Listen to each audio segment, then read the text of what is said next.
All right, I'm back, and I just got literally like 4 pairs of shorts, 10 pairs of socks, 2 pairs of sports active underwear for 74 bucks. I consider that a pretty substantial savings, so I mean, it definitely suffice for me getting by within the next week or so. Hopefully, I get hooked up with my ability to do some laundry here. But regardless, I got the pH or the stanky stick situation under control. So one more thing completed on my to-do list. Feeling good. Had a lot of sugary snack stuff today. When I went to Whole Foods, kind of just splurged and got like this gluten-free ice cream. Didn't really look into the details too much. It wasn't crazy expensive. It was like 1 pint. All I saw was 1 pint came to like 150 calories, which doesn't really make sense because it was really good tasting and all. But I mean, when you compare it to like a typical like same serving size as like a Ben and Jerry's. Ben and Jerry's I think has like upwards of 500-600 calories. Not that I count calories, but it's just a interesting comparison. And that kind of segues into my next thing I'll talk about as far as comparing yourself to others rather than just yourself. At least for how I operate it, I mean, I never really go about comparing myself to others. It's more of just seeing where I was at one point in time and then to where I'm at right now and then where I can continue to go and what direction I want to go. Kind of the notion of a sailboat or any type of vessel that is in the ocean and it sets its course 1 degree to the left or 1 degree to the right over time. That slight change in direction, that 1 degree change in direction is going to have amplitude amount of change in its actual long distance course. So that's how I kind of look at myself when I'm doing and experiencing new things.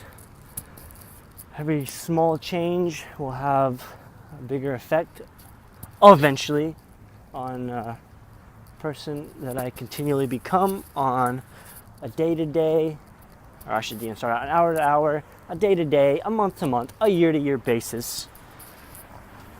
So I'm gonna start rambling on that subject, and I'm just gonna get some coffee real quick, make a couple phone calls, and do a little late night studying. And then this time, I know I keep saying it the past couple nights, like I'll be waking up early.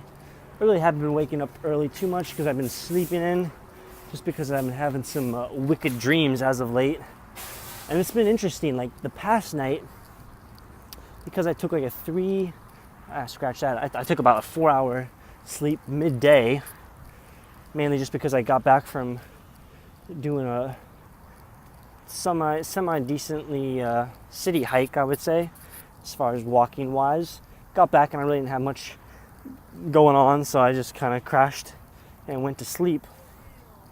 But that night, I got back around 11 from a party, and just kind of stick with my sleeping schedule. I attempted to go to bed, and I kind of laid in bed probably for like a good 20 minutes, not going to sleep. But it was kind of a different stage of sleep. It was more of a meditational, like those 20 minutes. Like I kind of just got in a lot of deep thought for those 20 minutes, and before I know it, I kind of passed out. So it's funny to think, like I never really have trouble at all going to sleep. Even if I don't go to sleep instantly, I kind of just go into a deep thought process, and my brain just kind of goes all over the place. So I would definitely make the comparison that was a form of meditation before I go to sleep, which is interesting to think about.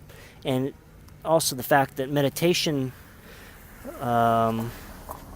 through the power of social media and us being more connected and stuff like that over the past 5-10 years, has become more and more popular with the average person doing it. I'm just putting my clothes in my bag right now before I get some coffee. But yeah, meditation is becoming a more and more popular tool to use, especially for a lot of high performers.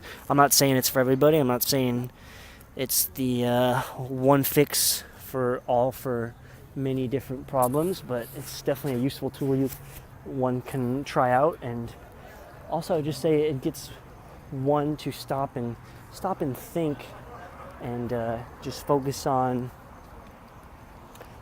not having any distractions, and just being able to focus on you, kind of thing, and just being able to analyze yourself without the stimulus of other substances that you could possibly seek out to kind of give you that similar effect. So it's something you could practice on a day-to-day basis. Anyways, cut it short here. I'm gonna go get some coffee. One, maybe two more updates to follow. Peace.